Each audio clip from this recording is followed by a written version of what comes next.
Hello student, welcome to our YouTube channel Adil Hussain academy. और आज हम आ गए हैं एक नई वीडियो के साथ जिसमें हम करंट अफेयर के क्वेश्चन का एनालिसिस करेंगे जो कि कहाँ पे आए हैं, बीपीएससी के टीचर के एग्ज़ाम में आए थे। आप जैसा कि आप जानते होंगे कि बीपीएससी ने अभी हाल ही में 19 से 22 जुलाई के बीच में बीपीएससी के जितने भी टीचर हैं उन सभी के एग्ज़ाम कंडक्ट कराए थे, जैसे कि प्राइमरी टीचर के भी, टीजीटी के भी और पीजीटी के भी। तो हम इसमें पेपर में हम ये देखेंगे जो उनका जनरल पेपर आया उसमें जो किस टाइप के करंट अफेयर के क्वेश्चन पूछे गए। अब सबसे पहले आप ये वीडियो शुरू करेंगे तो आपके माइंड में एक क्वेश्चन होगा, क्या हमें ये वीडियो देखना चाहिए? क्या हमारे लिए बीपीएससी के टीचर में आए हुए क्वेश्चन की ज़रूरत है? क्या हमें उस क्वेश्चन से रूबरू होना चाहिए? हमें समझना चाहिए कि सवाल किस तरह के आए हैं? तो देखिए, मैं कहूँगा आपको बिल्कुल ही समझना चाहिए। क्यों? आपको पता ही होगा, समझना ही पड़ेगा आपको कि अगर हमें किसी भी एग्ज़ाम को निकालना है तो जो भी ऑर्गेनाइजेशन उसको एग्ज़ाम को ऑर्गेनाइज़ करा रही है, हमें ये देखना पड़ेगा कि उनका करंट माइंडसेट कैसा है और हम माइंडसेट को कैसे पहचान सकते हैं जो वो करंट के पेपर कंडक्ट करा रहे हैं उनको देख करके।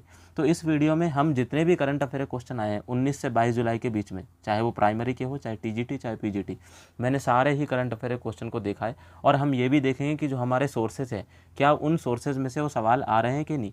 तो आप जानते होंगे कि हमारे करंट अफेयर का मैंने पिछले वीडियो में बताया था क्या स्ट्रैटेजी होनी चाहिए कि किसी भी एक ब्रांड की मंथली मैगज़ीन और किसी भी एक ब्रांड की ईयरली मैगज़ीन का कंपाइलेशन होना चाहिए। तो हम देखते हैं कि मैंने इस वीडियो में क्या कर रखा है कि स्पीडी एक आती है ईयरली वाली, उसमें से मैंने देखा कि कितने सवाल आते हैं। आप किसी भी ईयरली मैगज़ीन को उठा सकते हैं, ज़रूरी नहीं है स्पीडी ही। मैंने स्पीडी को देखा, स्पीडी में से कितने आ सकते हैं, तो मैंने उसकी कटिंग भी लगा रखी है सवालों की। अब वीडियो शुरू करने से पहले मैं आपको एक बात बताना चाहूँगा कि बीपीएससी में जो करंट अफेयर के क्वेश्चन है ना, वो दो तरह के ही आएंगे और हमेशा ही आते रहेंगे। एक पहला होता है वन लाइनर क्वेश्चन, और जो दूसरे तरह के क्वेश्चन आएंगे वो आएंगे स्टेटमेंट वाले। अब देखिए, मैं ये कहूँगा कि अगर वो 25 क्वेश्चन पूछ रहे हैं करंट अफेयर से, 25 से 30, तो आप समझ लिए हाफ हाफ का रेशो रहेगा। वन लाइनर क्वेश्चन हाफ और वन लाइनर क्वेश्चन स्टेटमेंट। चाहे तो आप पिछले वाले जो 69 बीपीएससी करंट अफेयर के क्वेश्चन आए थे आप उसमें से भी देख लिए। लेकिन आपको एक बात ध्यान रखनी पड़ेगी, जो वन लाइनर के क्वेश्चन होंगे ना, वो डेप्थ में भी पूछे जा सकते हैं। कुछ क्वेश्चन तो ऐसे, और कोई भी क्वेश्चन, कुछ ही क्वेश्चन ऐसे होंगे जो थोड़ा सा ज़्यादा ही डेप्थ में जाके पूछें। नॉर्मली सभी क्वेश्चन को, हाईलाइटेड पॉइंट को ही वो टारगेट करेंगे। तो वीडियो शुरू करते हैं, हम देखते हैं कि वीडियो में किस तरह क्वेश्चन आए हैं, उस क्वेश्चन से रिलेटेड हमारे में और क्या सवाल बन सकते हैं, वो सारे सवालों को हमने इसमें देख रखा है। आप वीडियो को अंत तक जरूर देखिएगा, ये आपको बहुत ज़्यादा फ़ायदा देगा अगर आप 70 बीपीएससी के प्रीलिम्स में इनरोल करने वाले हैं। तो वीडियो शुरू करते हैं। देखिए, सबसे पहला सवाल क्या पूछा है बीपीएससी में, जो कि कब हुआ था पेपर, अभी मैंने बताया 19 जुलाई से लेकर के 22 जुलाई के बीच में पेपर हुआ है इसी साल 2024 में। इसमें मैंने हर तरह के क्वेश्चन मैंने डाल दिए जिस भी पेपर में आए थे करंट अफेयर, चाहे वो प्राइमरी टीचर वाले में हो, चाहे वो टीजीटी वाले में हो, चाहे वो पीजीटी वाले में, मैंने सारे क्वेश्चन के जितने भी करंट अफेयर क्या है वो एक जगह पे डाले हुए हैं। तो ये इस वाले वीडियो का जो प्रयोजन है वो सिर्फ ये नहीं है कि हमें आंसर जान लेना है और आंसर जान के पता करना है। सबसे मेन बात हमें ये देखना है कि वो किस तरह के सवाल पूछ सकते हैं, इससे रिलेटेड और क्या सवाल पूछे जा सकते हैं हमारे पास। तो वीडियो स्टार्ट करते हैं। सबसे पहला सवाल क्या पूछा, सिनेमा में आजीवन योगदान के लिए दादा साहब फाल्के पुरस्कार 2023 से किसे सम्मानित किया गया। तो अवार्ड का सवाल पूछा है सबसे पहला, और इसका इजी आंसर है, हम किसी भी मैगजीन में देखेंगे तो वहीदा रहमान इसका आंसर है। तो देखिए, मैंने क्या किया था कि एक मैंने बताया भी आपको कि हमने क्या देखते हैं कि ईयरली मैगजीन से कितने फंसते हैं। तो मैंने स्पीडी की जो ईयरली मैगजीन आती है ना, उसमें मैंने देखा है, और उससे देखते हैं हम कितने सवाल स्पीडी की मैगजीन से हो पाते हैं। तो देखिए, स्पीडी की मैगजीन में लिखा हुआ है दादा साहब फाल्के पुरस्कार वहीदा रहमान, और ये किसी भी हो जाएगा, मंथली से भी हो जाएगा, स्पीडी से हो जाएगा। बहुत इजी सा सवाल। तो आप देख सकते हैं अभी बीपीएससी इस तरह के सवालों को पूछ रही है जहाँ पे अवार्ड का है, इसलिए हमें अवार्ड का सेक्शन को सही से तैयार करके जाना चाहिए, क्योंकि अवार्ड के सेक्शन से 2 या 3 सवाल पूछे जा सकते हैं। आगे देखते हैं। हाल ही में नेपाल सरकार द्वारा किस शहर को देश की पर्यटन राजधानी घोषित किया गया। काठमांडू, लुम्बिनी, पोखरा, या एक से अधिक, या कोई नहीं। तो अब देखिए, ये वाला सवाल भी स्पीडी में बहुत आसानी से मिल जाएगा, और ये भी बहुत ज़्यादा न्यूज़ में भी था, क्योंकि देखिए ये जो न्यूज़ है वो है मार्च की न्यूज़। 17 मार्च 2024 को नेपाल सरकार जो है वो पोखरा को अपनी पर्यटन राजधानी घोषित करती है। तो अब इस क्वेश्चन से हमें क्या समझ में आता है, हमें ये नहीं देखना था कि इसका आंसर पोखरा है, हमें याद कर लिया पोखरा है। हमें ये देखना चाहिए कि बीपीएससी जो भारत के पड़ोसी देश है उनके ऊपर भी नज़र रखती है, उन्होंने हाल फिलहाल में क्या किया है। तो ये हम कैसे कवर कर सकते हैं, या तो डेली न्यूज़पेपर से, या तो मंथली मैगजीन से। और देख सकते हैं आप स्पीडी भी इसको कवर कर रहा है, यानी ईयरली मैगजीन किसी भी कंपनी का ईयरली मैगजीन इसको कर रही है, कोई भी ब्रांड का आप ले लो वो ईयरली मैगजीन में ये लिखा ही होगा। अगले सवाल की तरफ बढ़ते हैं हम। अगला सवाल किस तरीके का है, 26/11 मुंबई आतंकवादी हमलों के दौरान अपनी भूमिका के लिए प्रसिद्ध डॉक्टर सदानंद दाते को मार्च 2024 में निम्नलिखित में से किस बल के प्रमुख के रूप में नियुक्त किया गया था। सबसे पहला केंद्रीय रिजर्व पुलिस बल यानी सीआरपीएफ, सीमा सुरक्षा बल यानी बीएसएफ, प्रवर्तन निदेशालय यानी ईडी, या एक से अधिक या कोई नहीं। अब इसका आंसर देखिए, ये भी क्या पूछा है, इन लोगों ने एक नियुक्ति वाला सवाल पूछा कि जो डॉक्टर सदानंद दाते हैं वो कौन से किस चीज़ के या कौन से इंस्टीट्यूट के अभी मेंबर बने हैं, किस संगठन के।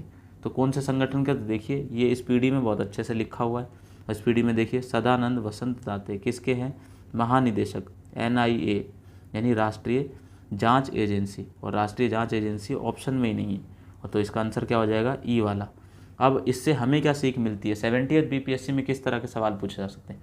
मान लीजिए वो किसी और के पूछ ले, वो सीआरपीएफ के अध्यक्ष को पूछ सकते हैं, वो सीमा बल के अध्यक्ष को पूछ सकते हैं। एक और उनका सवाल बनाने का तरीका चेंज हो सकता है। सवाल कैसे चेंज हो जाएगा, वो इस तरफ सारे संगठन के नाम लिख देंगे इस लाइन में, और इस तरफ दूसरे सूची में लिख देंगे उनके संगठन के अध्यक्ष के नाम, और बोलेंगे मिलान करो। तो इस तरीके के सवाल वो पूछ सकते हैं। तो इसलिए हमें संगठन के नाम उनको कौन कौन नियुक्त किया गया है ये पढ़ के जाना चाहिए हमें अपने पेपर में। अगले सवाल की तरफ बढ़ते हैं हम।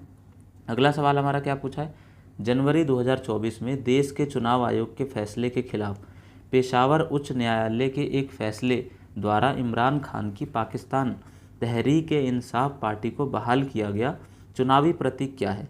अब देखिए ये सवाल जो अभी मैंने बताया बीपीएससी किस तरह के अप्रोच रख रही है, वो इंडिया के पड़ोसी देशों की भी राजनीति को देख रही है कि वहाँ पे भी ऐसा क्या क्या हो रहा है।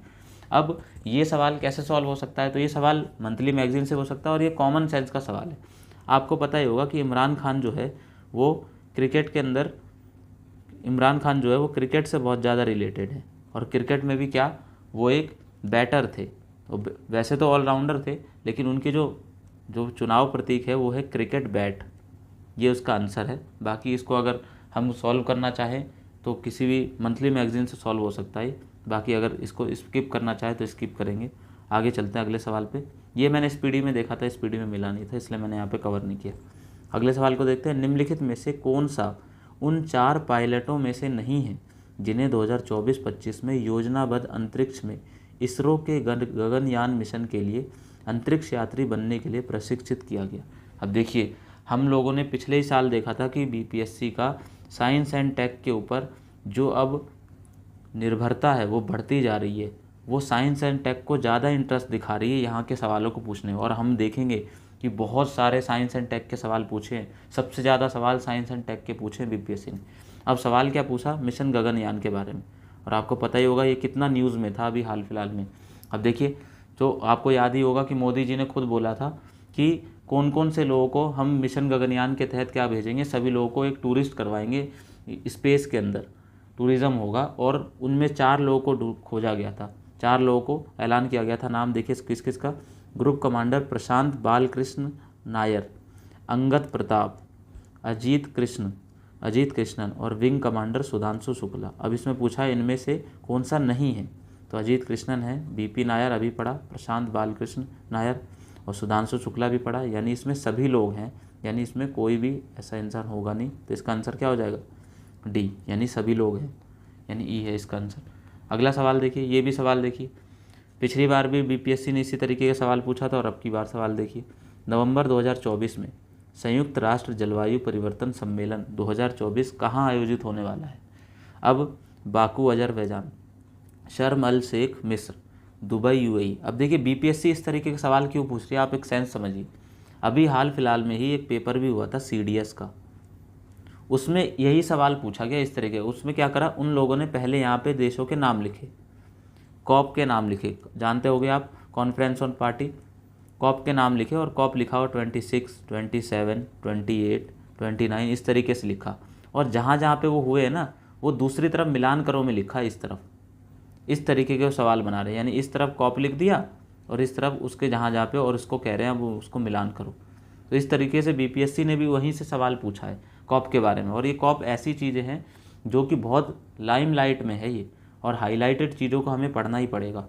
अब क्या पूछा है नवंबर 2024 में, तो आपको पता ही होगा कि जो COP28 है वो हुआ था 2023 में, है ना। जो COP28 है वो हुआ था 2023 में, और 2023 में कहाँ पे हुआ था, तो दुबई में। दुबई वाले से पहले कहाँ पे हुआ था, मिस्र में, और अगला वाला कहाँ पे होगा 2024 वाला, तो हम लोग मैं बता ही दे रहा हूँ आपको, बाकू अजरबैजान। अब ये हर जगह से सॉल्व हो सकता है, चाहे आप मंथली मैगजीन पढ़िए, चाहे डेली करंट अफेयर, चाहे स्पीडी को भी देख लेते हैं हम, ईयरली कोई कंपाइलेशन, तो देखिए स्पीडी में लिखा हुआ है संयुक्त राष्ट्र संघ का 28वां जलवायु परिवर्तन COP28 देखिए 2023 दुबई में। COP28 के अध्यक्ष भी लिखा हुआ है अल जाबेर, और 2027 वाला कब हुआ था, मिस्र में, और 2029 कहाँ पे होगा, अजरबैजान में। देखिए लिखा हुआ है ना बहुत आसानी से। तो इससे हमें ये सीख मिलती है कि 70th BPSC के टाइम पे भी इस तरीके के सवाल आएंगे। अब वो इतने आसान वाले नहीं पूछेंगे, वो इसी से सवाल पूछेंगे, इसी के अंदर की बातों को पूछ सकते हैं कि COP28 में ग्रीन हाइड्रोजन के बारे में बात हुआ था कि नहीं हुआ था, या COP28 में किस बारे में सबसे ज़्यादा केंद्र किया गया था बातों को, स्टेटमेंट वाइज सवाल देंगे वो। तो हमें पेपर को सिर्फ ये नहीं देखना कि हमें ये आंसर आता है, हम कितने सवालों को सॉल्व करवा रहे हैं, हमें ये भी देखना है कि इससे और भी क्या क्या सवाल बन सकते हैं। क्योंकि आप ये जानते होंगे कि BPSC केवल वन लाइनर नहीं पूछेगी, वो वहाँ पे स्टेटमेंट वाले सवाल भी पूछेगी। ठीक है, आगे अगले सवाल को हम चलते हैं। अगला सवाल क्या पूछा है, विज्ञान और प्रौद्योगिकी मंत्रालय ने हाल ही में विज्ञान प्रौद्योगिकी और नवाचार के क्षेत्र में राष्ट्रीय पुरस्कारों के एक नए सेट की घोषणा की, जिसे राष्ट्रीय विज्ञान पुरस्कार के नाम से जाना जाता है, जिसके लिए सभी श्रेणियों के पुरस्कारों के लिए पुरस्कार समारोह में हर साल आयोजित किया जाएगा। यानी उन्होंने बोला कि राष्ट्रीय विज्ञान पुरस्कार जो है वो कैसे, किसके नाम से, उसके उनके चक्कर में हम कौन से दिवस मनाया जाता है, तो हम उसके चक्कर में 23 अगस्त को राष्ट्रीय अंतरिक्ष दिवस के दिन पे ये वाला काम हुआ था। अब देखिए BPSC इस तरीके के सवाल को उठा रही है। ये वाला जो सवाल है ये ऑफिशियल सोर्स पे मैंने देखा था, PIB में भी लिखा हुआ था, ये PIB से उठाया ये सेम टू सेम सवाल, PIB में सेम आर्टिकल छपा था, वहाँ से उन्होंने छपाया। लेकिन इसका आंसर मैं ये बोलूँगा कि आप किसी भी मंथली से करेंगे तब भी वहाँ से आराम से क्लियर हो जाएगा। बाकी अगले सवाल की तरफ हम बढ़ते हैं। और मैंने भी बताया था BPSC साइंस एंड टेक को बहुत ज़्यादा फॉलो कर रही है, इसीलिए हमें साइंस एंड टेक पे भी बहुत ज़्यादा कमांड रखनी पड़ेगी अपनी। तो अगले सवाल की तरफ बढ़ते हैं हम। अगला सवाल हमारा क्या पूछा, लॉस एंजल्स में आयोजित गोल्डन ग्लोब्स 2024 में सर्वाधिक अवार्ड किस फिल्म को मिला। तो दोबारा से अवार्ड का क्वेश्चन आ गया, और देखिए फिल्म का नाम है सबसे द फ्लावर मून, द होल्डोवर्स, फिर ओपनहाइमर, एक से अधिक या कोई नहीं। तो आपको पता होगा इसका आंसर बिल्कुल ईजी है, ओपनहाइमर। अब हम देखते हैं स्पीडी में भी बहुत अच्छे से लिखा हुआ था, देखिए 81वां गोल्डन ग्लोब अवार्ड सर्वश्रेष्ठ मूवी कौन सी है, ओपनहाइमर। तो इसका आंसर क्या हो जाएगा, ओपनहाइमर, देख लीजिए आप। और अगर मान लीजिए अब हमारे से और सवाल पूछा BPSC, इसको 70th BPSC में PCS में कैसे सवाल पूछ सकते हैं, क्योंकि ये तो वन लाइनर पूछ रहे हैं। PPSC में सवाल इस तरीके से पूछेंगे, वो पहला स्टेटमेंट बनाएंगे कि सर्वश्रेष्ठ फिल्म जो है वो ओपनहाइमर थी। दूसरा स्टेटमेंट बनाएंगे जो बेस्ट डायरेक्टर का अवार्ड है वो क्रिस्टोफर नोलन को मिला, वो कौन सी मूवी के हैं, तो ओपनहाइमर की। तीसरा वो बेस्ट अभिनेता लिखेंगे, वो उसकी सिलियन मर्फी की जगह कुछ और लिख देंगे। तो इस तरीके के सवाल 70th BPSC में बन सकते हैं। तो हमें ये देखना है कि आयोग का दिमाग क्या है, आयोग किस तरीके के सवाल को अप्रोच कर रहा है, और हमें उन सवालों के अप्रोच पे जाना है, उनकी थिंकिंग को पकड़ना है, हमें अपने कंटेंट को बार बार पढ़ना है। सबसे मेन बात हमें याद रखनी। अगले सवाल की तरफ हम बढ़ते हैं। अगला सवाल देखिए, अब ये पॉलिटी से पूछा है सवाल, पॉलिटी का करंट पूछा है। सवाल क्या पूछा, बिल्किस बानो के संदर्भ में सर्वोच्च न्यायालय के फैसले में निम्नलिखित में से कौन सा तथ्य वर्णित है। बिल्किस बानो ने 30 नवंबर 2022 को सर्वोच्च न्यायालय में समय पूर्व दोषियों के रिहाई की चुनौती दी, सही बात है।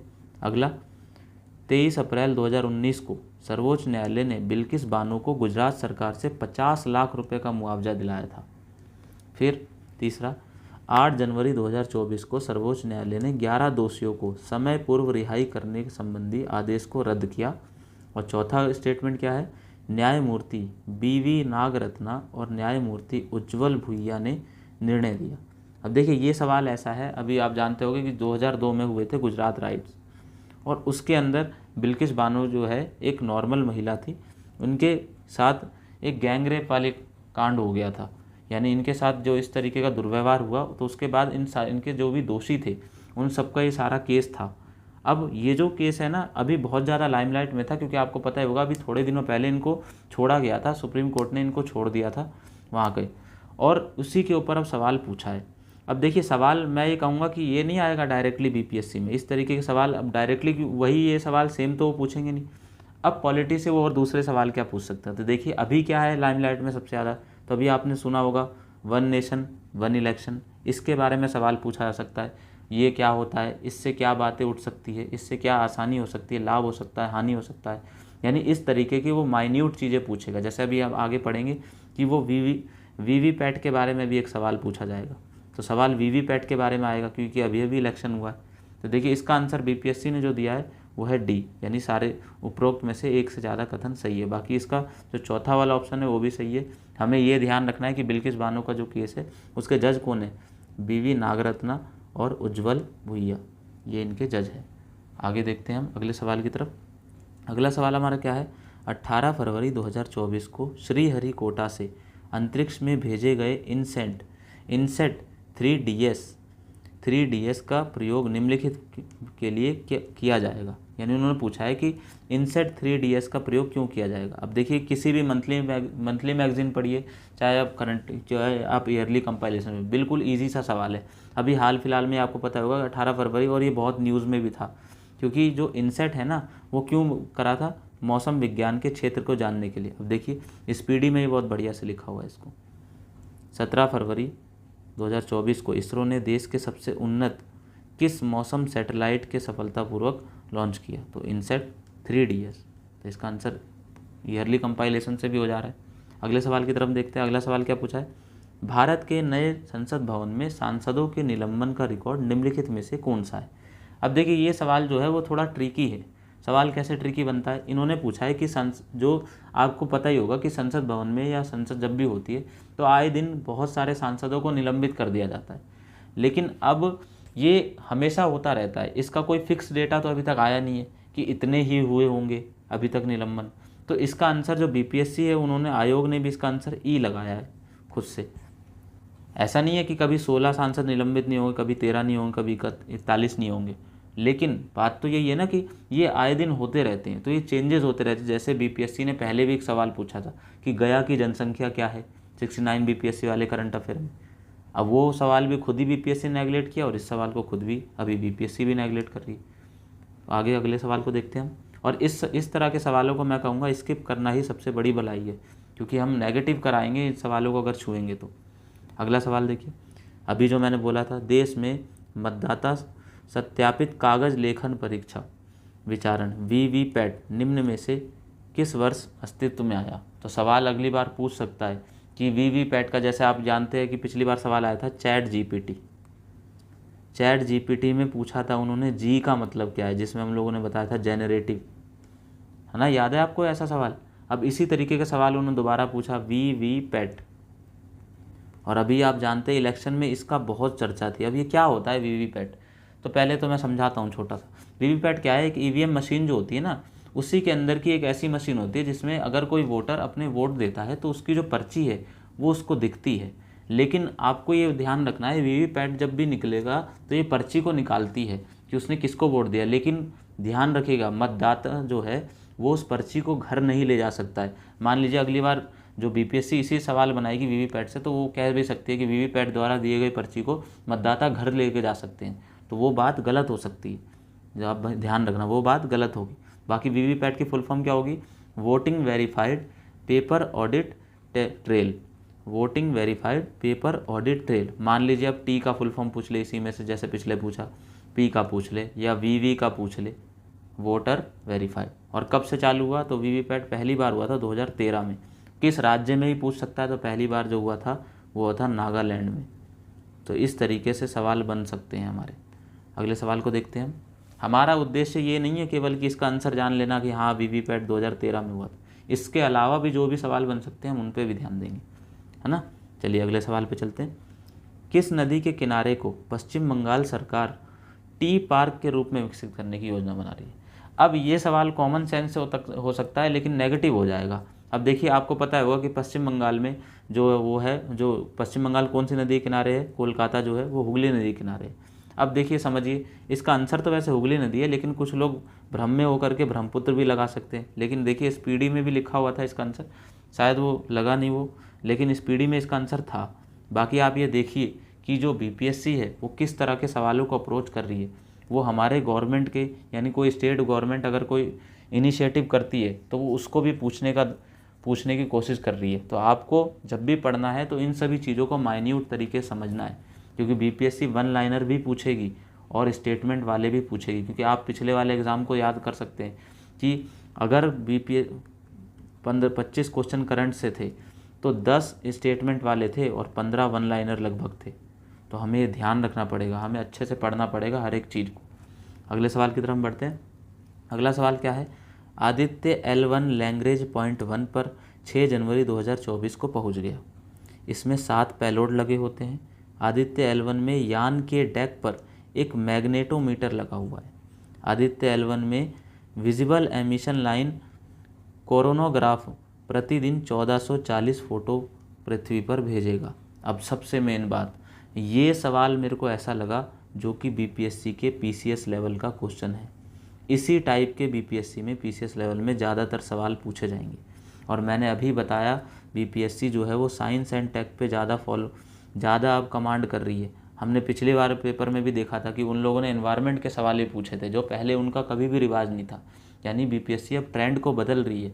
और देखिए ये सवाल अभी आप जानते हो कि आदित्य L1 जो है भारत का पहला सौर मिशन था। अब इसके अंदर आपको गहराई से पढ़ना पड़ेगा। अब ऐसी चीज़ों को जब भी हम किसी भी टेक्नोलॉजी को पढ़ेंगे तो गहराई से पढ़ना। बीपीएससी ये नहीं चाहती कि हम डायरेक्टली वन लाइनर के तरीके से उसको याद कर ले, क्योंकि वो अंदर से पूछ करके वन लाइनर सवालें बना रही है उसी के अंदर के टॉपिकों से। तो अब देखते हैं सवाल को समझते हैं। तो आदित्य L1 जो है उसमें लैंग्वेज पॉइंट 1 पर यानी LV 1 पर 6 जनवरी 2023 को पहुंच गया। सही बात है, क्योंकि वो सितंबर 2023 को निकला था और 6 जनवरी 2024 को पहुंच गया था वो L1 पॉइंट पे। अब L1 पॉइंट क्या होता है अभी इसको मैं समझाऊंगा तो वीडियो लंबी हो जाएगी, लेकिन आप ज़रूर जाकर चेक कीजिएगा अगर आपको नहीं पता है कि ये LV1 पॉइंट क्या होता है। आगे देखते हैं।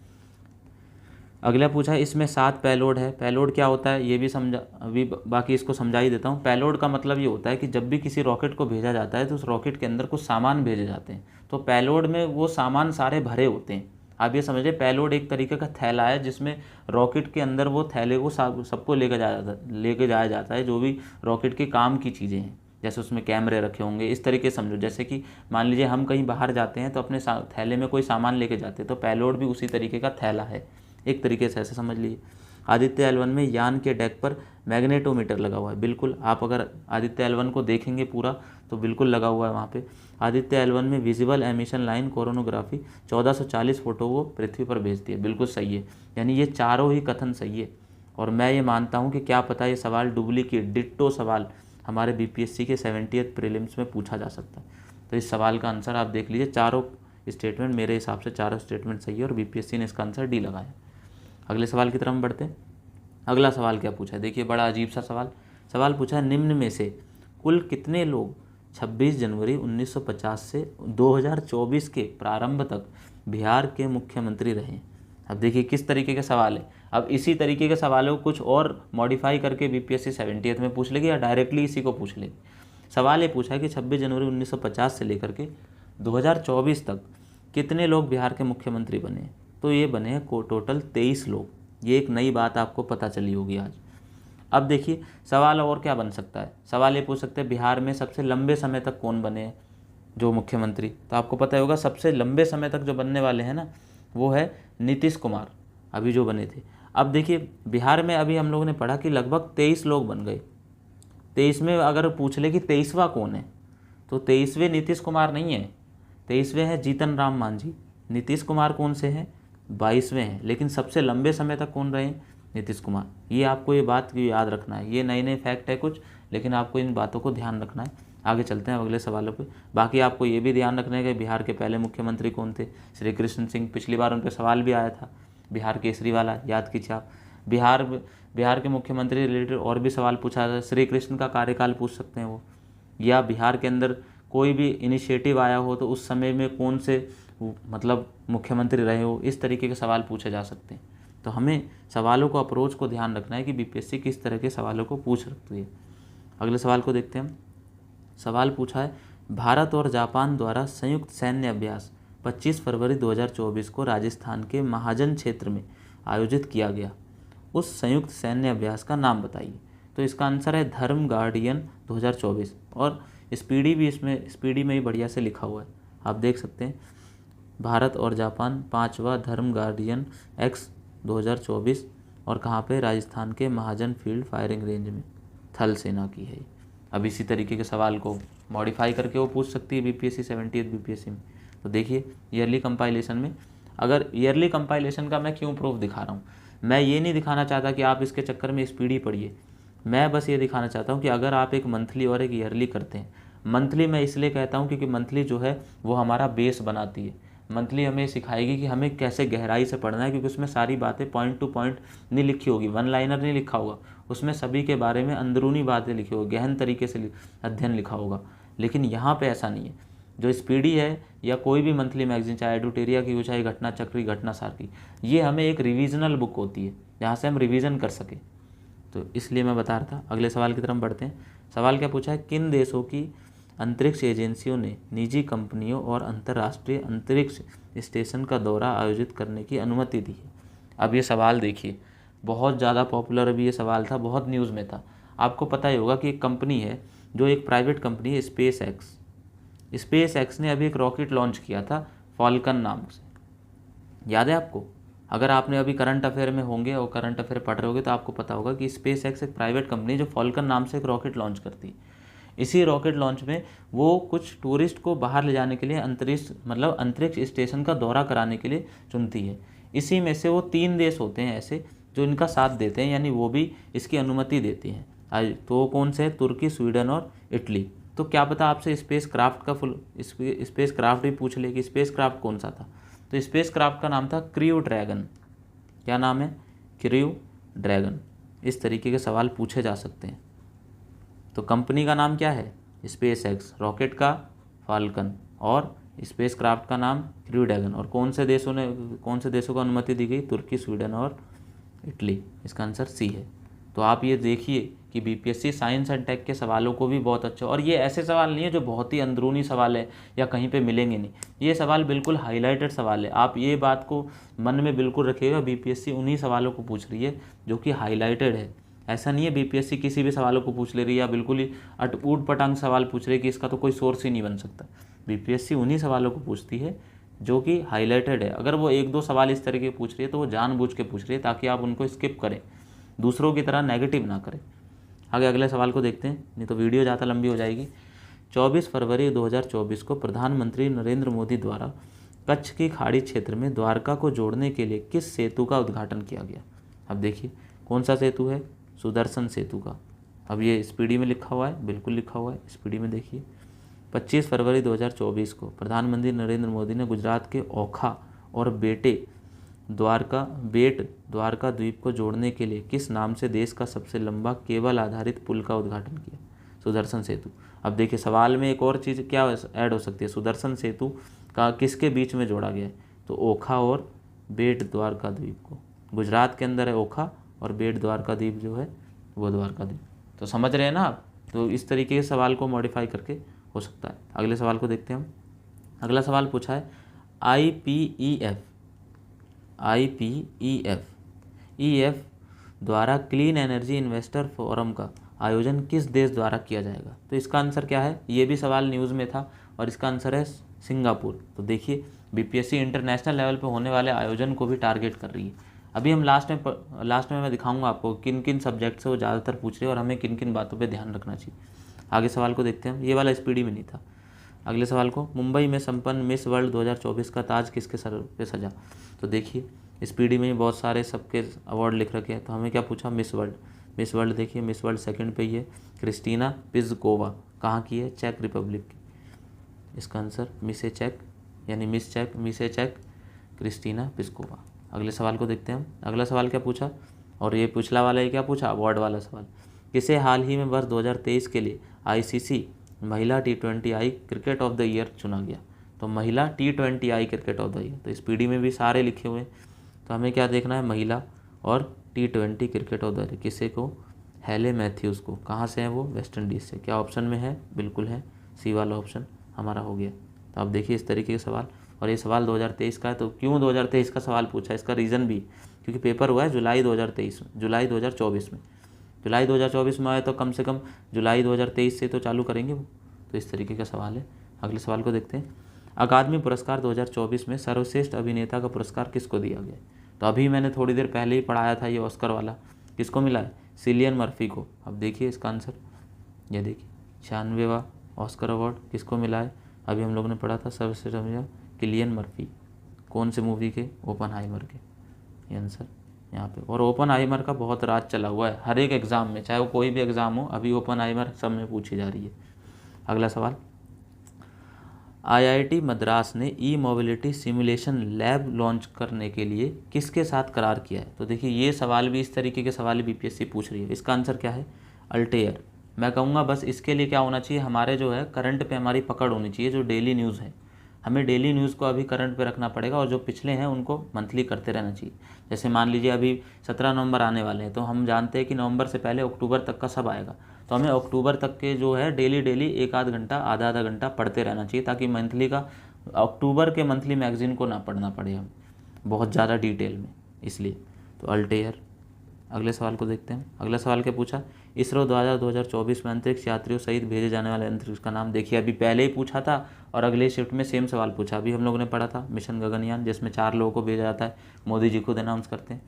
अगला सवाल क्या है, निम्न में से किस देश में भारत ने अपना UPI चालू किया है। तो भारत ने, अभी आपको पता ही होगा कि भारत ने 2 देशों के साथ हाल ही में चालू किए थे, एक श्रीलंका और दूसरा मॉरिशस। तो इसमें मॉरिशस ये क्या SPD में लिखा है, बिल्कुल लिखा हुआ है, ईयरली कंपाइलेशन में देख सकते हैं आप। रुपे कार्ड और UPI दोनों चालू किया था। अगला सवाल, भारत ने विदेशी सितवे बंदरगाह को संचालित करने के लिए अधिकार हासिल किया है, यह किस देश में। तो देखिए सितवे पोर्ट के बारे में पूछा है। आपको पता ही होगा सितवे पोर्ट जो है वो बांग्लादेश में है। अब इस देखिए BPSC जो है पोर्ट जैसे सवालों को पूछ रही है।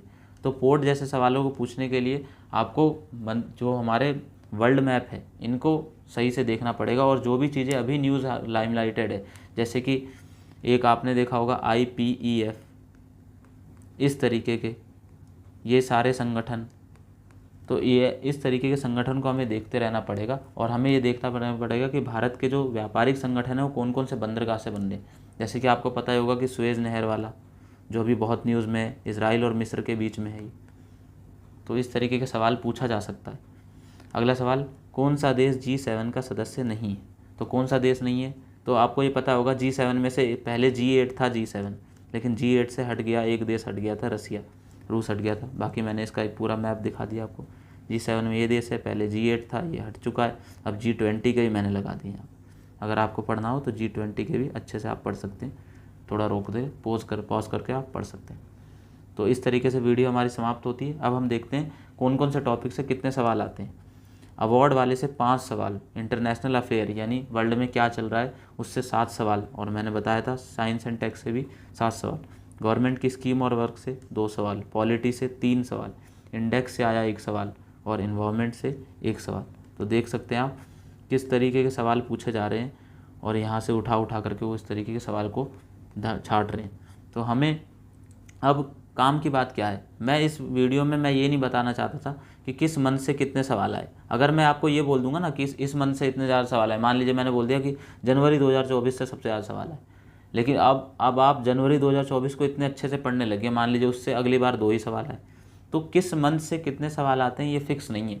लेकिन हमें ये ध्यान रखना है कि हमारा पेपर 17 नवंबर को है, यानी अक्टूबर 2023 से अक्टूबर 2024 तक का मैटर हमें बिल्कुल तैयार होना चाहिए, कंठस्थ होना चाहिए हमें, ये मेरा कहना है आपको। तो अगले सवाल की तरफ हम बढ़ते हैं। शायद 1-2 सवाल छूट भी गए हैं, लेकिन कोई बात नहीं, अगर होगा तो अगले वीडियो में कर लेंगे हम। तो वीडियो अच्छी लगे तो लाइक कीजिएगा, वैसे ही वीडियो लंबी बन चुकी है। शुक्रिया आपका अगर आपने इतना देर तक देखा है। कमेंट भी कर दीजिएगा अगर आपको कुछ पूछना हो, कुछ समझना हो। और अगली वीडियो मैं सोच रहा हूँ कि मैं बजट पे या इकोनॉमिक सर्वे पे लेके आऊँ, क्योंकि इस पर सबसे ज़्यादा भी मेरे को लग रहा है आपको इसकी बहुत ज़रूरत है। एक ऐसा लेके आए जिसमें हम यूनियन बजट को करें और यूनियन के इको सर्वे को करें, फिर उसके बाद इसी तरीके से बिहार के बजट को और बिहार के इको सर्वे को, इस तरीके वीडियो लाने की कोशिश करेंगे। बाकी चैनल अच्छा लगे तो सब्सक्राइब कीजिएगा। मिलते हैं अगली वीडियो।